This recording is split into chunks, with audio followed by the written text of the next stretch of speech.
Pernah nggak kamu terjebak dalam debat, dan makin lama malah makin yakin kalau kamulah yang paling benar? Bahkan ketika bukti mulai menunjukkan sebaliknya, rasanya tetap sulit banget buat mengakui kalau mungkin kamu keliru. Tenang, kamu nggak sendirian. Ini bukan cuma soal ego atau keras kepala. Ini tentang cara kerja otak kita yang secara alami memang ingin mempertahankan keyakinan dan pendapatnya. Fenomena ini disebut bias konfirmasi. Saat kita punya satu keyakinan, otak akan secara aktif mencari informasi yang mendukung pandangan itu, dan menolak atau mengabaikan informasi yang bertentangan. Bayangkan kamu percaya bahwa minum kopi bikin produktif. Maka setiap kali kamu minum kopi dan merasa fokus, otak akan menyimpannya sebagai bukti bahwa keyakinanmu benar. Tapi saat kamu minum kopi dan tetap malas, otak akan menganggapnya sebagai pengecualian. Kita secara tidak sadar mengedit kenyataan untuk cocok dengan apa yang ingin kita percayai. Kenapa otak melakukan ini? Karena otak lebih memilih konsistensi daripada kebenaran. Mengubah pendapat berarti mengakui bahwa kita pernah salah, dan itu rasanya nggak enak. Ini disebut disonansi kognitif, ketegangan mental yang muncul saat dua pemikiran bertabrakan. Untuk menghindari rasa nggak nyaman ini, otak akan memilih jalan paling mudah, tetap merasa benar. Bahkan ketika itu berarti mengabaikan fakta. Efeknya, kita jadi sering terjebak dalam gelembung pemikiran sendiri. Kita hanya mengikuti orang yang setuju dengan kita, hanya membaca berita dari sumber yang mendukung pandangan kita, dan secara tidak sadar membangun realitas yang sempit.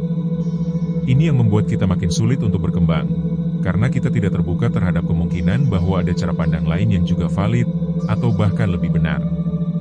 Uniknya, semakin pintar seseorang, semakin besar risikonya terjebak dalam bias ini.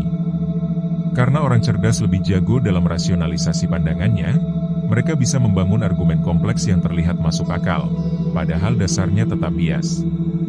Kita jadi lebih sibuk membuktikan bahwa kita benar, ketimbang mencari kebenaran itu sendiri. Lalu, gimana caranya keluar dari jebakan ini? Salah satu kuncinya adalah belajar mendengarkan. Tapi bukan sekadar mendengarkan untuk membalas, melainkan mendengarkan untuk memahami. Tahan dorongan untuk langsung membantah. Coba tanyakan, kalau aku salah, bagian mana yang paling mungkin? Atau, apa yang akan membuat orang lain berpikir berbeda dariku? Pertanyaan-pertanyaan ini membantu otak membuka ruang kemungkinan baru. Kamu juga bisa mulai menantang dirimu sendiri untuk membaca atau menonton konten dari sudut pandang yang berlawanan. Bukan untuk berubah pendapat, tapi untuk melihat dunia lewat kacamata yang berbeda. Ini seperti latihan otot pikiran agar tidak kaku dan fanatik. Dengan begitu, kamu bisa punya pendirian yang kuat, tapi tetap fleksibel ketika ada data atau pemahaman baru. Dan inilah rahasia terakhirnya, mengakui bahwa kamu bisa salah bukan berarti kamu lemah. Justru itu tanda kamu cukup bijak untuk tumbuh. Orang-orang paling bijak di dunia adalah mereka yang terus belajar, bukan karena mereka tahu segalanya, tapi karena mereka tahu betapa banyak yang belum mereka ketahui. Jadi, lain kali kamu merasa paling benar, berhenti sejenak dan tanyakan pada dirimu sendiri, apakah ini kenyataan, atau cuma versi yang kamu pilih untuk percaya? Karena dalam dunia yang kompleks dan penuh bias ini, kebenaran bukan milik satu orang. Ia milik mereka yang cukup berani untuk terus mempertanyakan, termasuk mempertanyakan dirinya sendiri.